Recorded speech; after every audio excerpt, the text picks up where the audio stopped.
This is the Big O Show. This is the Big O Show. There. How you doing, Ira? Good weekend for you? I am doing good. It was nice to see college football get off to an interesting start with that Florida State game, getting ready for Saturday, at Florida. It's getting real and Dolphin cut down. So I understand I'm a little bit in the background here, enjoying it. Enjoyed Goran Dragic's farewell game in Slovenia on Saturday. So nice to see Chris Bosh, Josh Richardson, Chris Quinn, Andy Ellisberg, Adam Simon all out there. And a matter of fact, that's what I wanted to ask you to start today's Accurate Pembroke Pines report. I know you are of the thought that halls of fame, rings of honor should be very select groups. You don't want to dilute them. Goran Dragic, number 7 to the rafters at Kaseya Center, based on what he did, based on his body of work being relatively even to one of your favorites, Tim Hardaway. Your thoughts? Ooh, wow. Tim Hardaway was amazing, dude. Never got to the NBA Finals. Goran did. Tim Hardaway was cock-blocked by Michael Jordan, just like the Cleveland Cavaliers and the New York Knicks and the Utah Jazz and the Indiana Pacers, which all of us, every one of our fan bases all across the nation that I just spoke about right now, they all could say, man, we had a shot in that era if it wasn't for that asshole. You know, but couldn't Goran have said that in the 2020 finals with LeBron James? How many athletes in recent years have been blocked, at least in the Eastern Conference, by LeBron James? Yeah, and you've kind of watered it down anyways with Shaq and stuff like that because it's just a really short time, but you won a title, so you automatically get it. And to me, that's actually not enough either, but okay. Considering the way you're doing it now, Goran probably has earned it. Yeah. And yet they gave his number 7 to Kyle Lowry, and now they gave his number 7 to Kel'el Ware. And I thought that was a little bit disrespectful. I can appreciate Kyle Lowry came on a moment's notice. He wore it. His Twitter handle is KLow7. I understand that. He wants to keep it. But I thought they could have given it a little bit more thought than they did. I'm sure Goran will be back around this team. This team is loyal to those who are loyal to it. Goran also has a residence in Miami. But I think his contribution, when we look back, you know what, Big O, you always talk about the bridge years. It's easy to be on a team when you're great. One of those players who keeps the hope alive, that's what Goran did between the big three and Jimmy Butler fully hitting his stride and getting the Heat back to the NBA Finals. I think Goran did a lot more for the Heat, just like the early guys, just like the Ronnie Cycles, just like the Glenn Rices.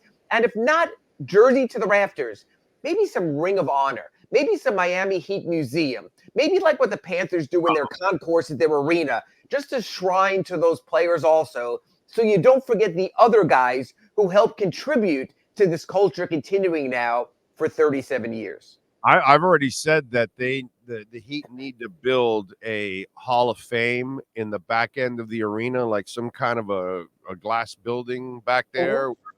Got a couple floors and it has the history's rich enough already that you could, you know, what the Pacers did with their arena, but instead separate it, make it a small building on its own, if you can, somewhere in that property, and help put a rooftop restaurant on it too, so that way, you know, you can have your Hall of Fame and then eat at the restaurant rooftop, and you're out looking over the ocean and all that kind of stuff.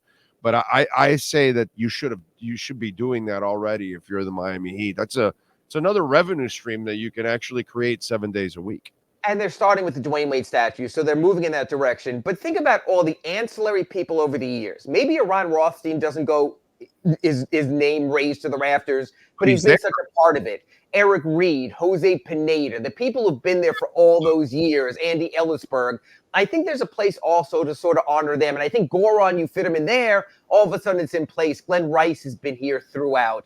Say what you want about Ronnie Cycles, but what he did at the start is he gave your franchise hope. He gave your franchise something to latch onto when you weren't getting a lot of victories. So I do think this franchise needs to look at the pre-Pat Riley years, but also appreciate it. This is like the Dolphins. It's not a young team anymore. They're into their fourth decade. This is when you can celebrate yourself. And unlike others, you have a right to celebrate yourself because of the championships. And by the way, that building you can house there. You can put your NFTs there, where fans can rush after big games, big moments, and they can create NFTs for those kind of moments. I mean, there's a lot of things, man. If Michael McCullough wants to call me, and I'll give him some ideas there, that I can. But seriously, think about it: a kick-ass Hall of Fame building separate from the arena on the side there, where they can have something 7 days a week that and they're doing arena tours now anyway, so the arena has a cachet of itself, so why not add that more in? I agree. I just think there is so much more depth. You need to start making it more of a destination. Yes. all the way around. You know what I'm saying? You have history. Unlike another franchise that may not have that history, you have that. Like the Marlins have the history for 2 seasons. Right. Outside of that, they don't really have a rich history. The Heat has a super rich history because enduring. But there were stretches. Those Hardaway Zoe teams, whether it's Marley or PJ Brown or whatever, there are moments that we can celebrate. And the Sean Leonard, right?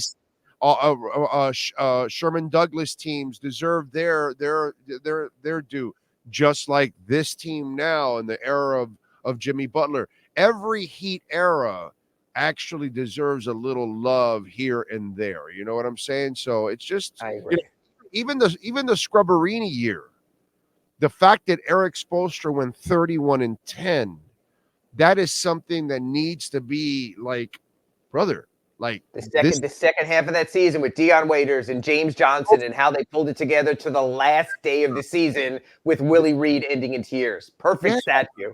This is coaching, and that's something that you can have like a little theater inside there where people can watch different little movies of great Heat moments, and they can see, Rory Sparrow hit the first Heat bucket, in history against the Clippers. You know what I'm saying? All those little things that you and I know because we've been around for the entire damn history.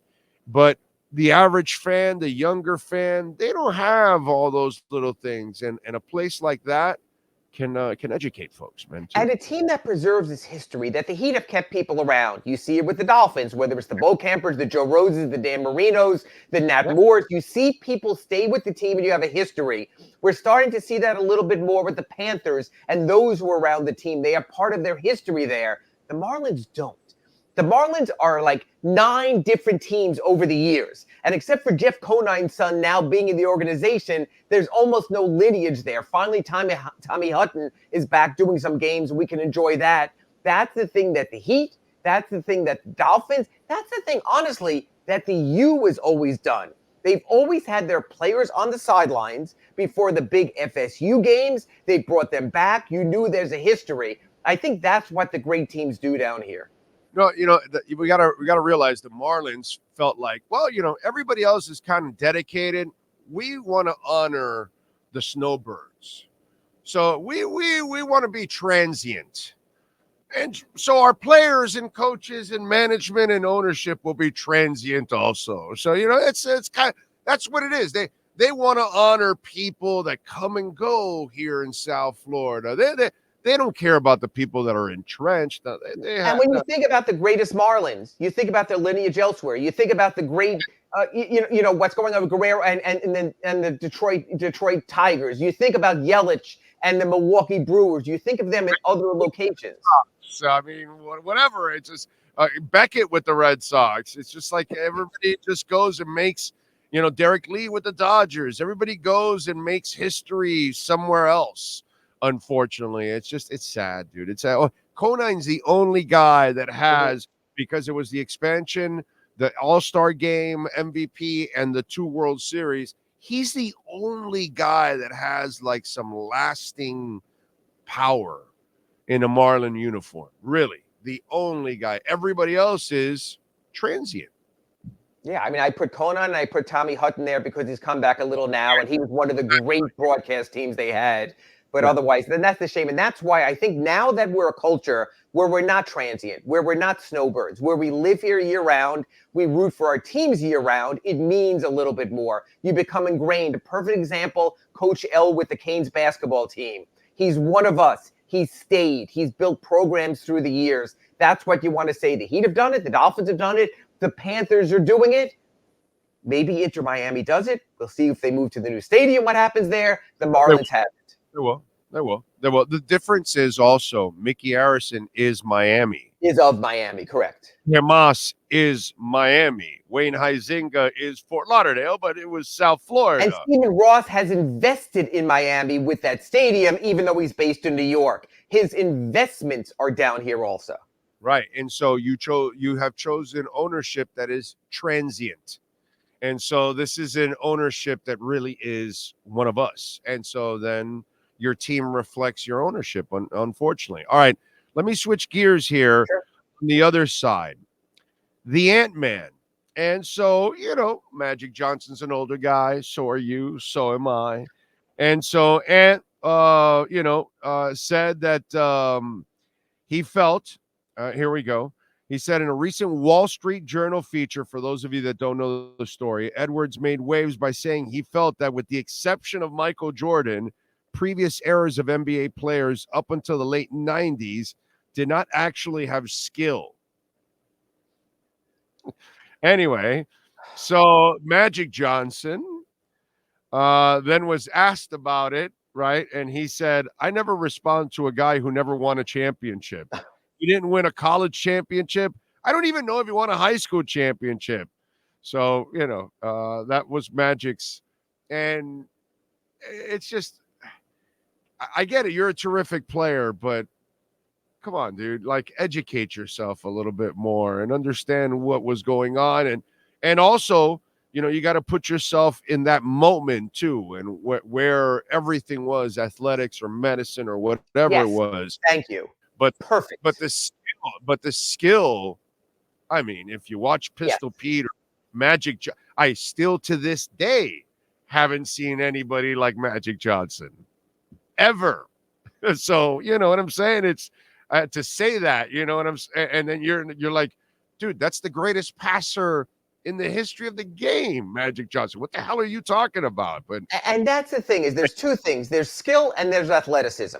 Athleticism across the board in every sport has never been better. Better training, better equipment, better medicine. Maybe not the kind of medicine you should be taking, but still better medicine. But skill, when was there a more skilled big man than Hakeem Olajuwon? When was there a more skilled low post scorer than Kevin McHale? When was there a more skilled passer, whether it's Ernie DiGregorio, whether it's Bob Cousy? It was a different game. I understand. We watched Jerry West pound the ball in a different way than players carrying it now and what they're able to do. The game has changed. The physicality has changed. But don't tell me that someone today is more athletic than Julius Erving. Come on.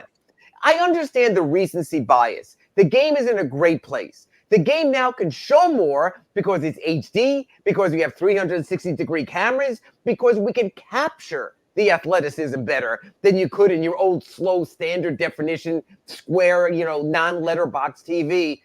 But I think Ant-Man and so many players, you can still appreciate the past while also enjoying the present. And I'd like to see a little bit more of that. He's a great player. He has a wonderful attitude. He is an ambassador for the game. But you don't need to disparage to also encourage what we have right now. What was there before was great in its own way. What is there now is great in its own way. They're two different things. It really is a different sport. The basketball you and I grew up enjoying is a different game. They've taken away some of the physicality. Guys were killing each other. The physicality. Come on, man. Yeah, I mean, it was hand fighting. It was about flagrant fouls. Rick Mahorn would get arrested in today's or Rambis. Exactly. Yeah. Yes. Come on, man. I mean, give me a break. And so while Ant-Man is dipsy doodling to the rim, they would be knocking his butt on the floor, right? McNasty McFilthy with Jeff Ruland. Right. We have no centers. Like back then, there was redwood trees that you would have to go through, and you would hit the ground, and there was no call. Okay. I mean, it was a foul. It was just a foul. By the way, there were a hell of a lot more back-to-back nights. You didn't travel in the same kind of planes. You didn't sleep in the same kind of beds. You didn't have the same kind of treatment. I mean, players today would freak out at the inconveniences. That's what they would consider was back then inconvenient in order to do their job. They have no idea all the other stuff they had to overcome too. And so that, to me, it's just like, I'm still more impressed with those guys, because what? I always look at a game of evolution. So sometimes when people talk about this summer's Olympic team and the dream team, who would be better? It's a different sport. It's a different game. Every sport evolves. The NFL was more running. Now it's more passing. There was the West Coast offense. Now a quarterback, it used to be a quarterback completion percentage of 50%. He was a great quarterback. He completed more than half his passes. Now that's not nearly acceptable. So sports evolve. Statistical expectations evolve. Aaron Judges arrive. The ball gets harder. It's easier. The equipment gets better. Things change. There's now 3 points per basket when there weren't 3 points per basket back then. So it's just a different game with different scoring. Appreciate before, but I'm not going to be like my parents. Oh, back in my age, it was no. Technology happens. Cars are faster. They're safer. We can do more things right now. I don't need a DVD. I can stream. I get all that. But I also think the greats, the Dwayne Wades, the Kobes have always spoken about their predecessors. And I would like to see that continue with today's players to say, yes, what we have now is great, but don't forget Kobe. Don't forget Dwayne. Don't forget Magic. Don't forget Bill Russell. Don't forget Wilt the Stilt, who might have been the greatest of them all. Back in an era when someone said, well, if you're tall, of course you're going to score. There's been a lot of tall since, and there have been a bunch of Chuck Nevitts also, and they haven't all scored.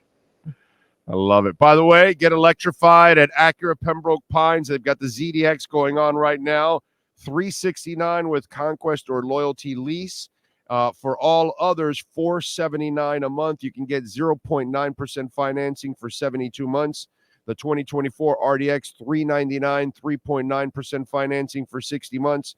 And the 2025 Integra for $349, immediate delivery right now for the 2025 at 15601 Pines Boulevard at Craig Zinn's Acura of Pembroke Pines. All right, Ira, Heat are done, right? This is the roster. Right? Usually at this point in an Acura Pembroke Pines show, you ask me what I'm working on. That's what I wrote today in my Ask Ira. I said, how interesting is it, Big O? We're an NFL cut down, and we're waiting to see how teams are going to reshape. Also, one thing, who might you pick up from another roster who's cut? There's going to be a lot of movement over these next 10, 14 days in the NFL. The Heat are in such a different position. They've locked in the 14 players they have. They have no room to add someone else. I was speaking to someone with the Heat this morning. I was saying, you know what? You might have liked the Alec Burks signing. You got him early, you got done. But Lonnie Walker's still out there, unsigned. You can get him at the minimum. Dennis Smith Jr. is still out there, unsigned. You can get him at the minimum. They could have gotten Tyus Jones at the minimum. But they decided in July, we want these 14. We're going to be locked in. It is so different than the NFL. The Heat are saying, we're taking these 14 to battle. We're ready to go. I don't agree with it, but they know more than me, I think. So we'll see. When I talk to you next week in our Acura Pembroke Pines report, we'll be in September. They'll be back in the gym working. Eric Spoelstra's back. Bam Adebayo threw out the first pitch of the Marlins. He's back. So now we'll see, can these 14 mesh into something as some other intriguing names remain out there on the market? Yeah, I would rather have Lonnie Walker, actually, than Alec. I agree. But they moved quick because they didn't know who would be available. Then you get to September and you realize maybe not the money best spent. We'll see. And just as a follow-up to that, I'm wondering if the Heat also are no longer as confident a bunch as they used to be about, oh, no, we'll get this guy or we'll get that guy, or we better get whatever we can because spot on big for this reason. Who says, you know what, I really want a chance to be in the play-in? That's the thing is, I know down here we view the Miami Heat as championship or bust. We view it as 3 visits to the Eastern Conference Finals in the last 5 years. But the last 2 years, they've done it the hard way. The last 2 years, Kevin Love's first season could have ended with one more play-in loss. Last season, even before the Celtics, could have ended with one more play-in loss. This is not the destination. Last year at the buyout deadline, instead of a Kevin Love, the Heat got Patty Mills, got DeLon Wright, got a little lower level of player. They have to build that back up. This is the year it has to be done. This is the year they have to return to making it a destination franchise. I agree. All right, good stuff. What do you got going on in the Sentinel? And again, I'm writing about how we're getting all back together. That's starting next month, which is next week. Guys are going to be getting back in. We'll know who this team is. It'll be interesting. As the Dolphins start the regular season, the Heat will start the grind up. Is this 14 good enough? I think we'll get a much better feel over the coming month. Follow him on Twitter at Ira Heatbeat and catch his work there at the South Florida Sun Sentinel. Ira, as always, thank you, my brother. Appreciate you. Catch you next week in our Acura Pembroke Pines report. Thanks, Big O. Thank you, sir.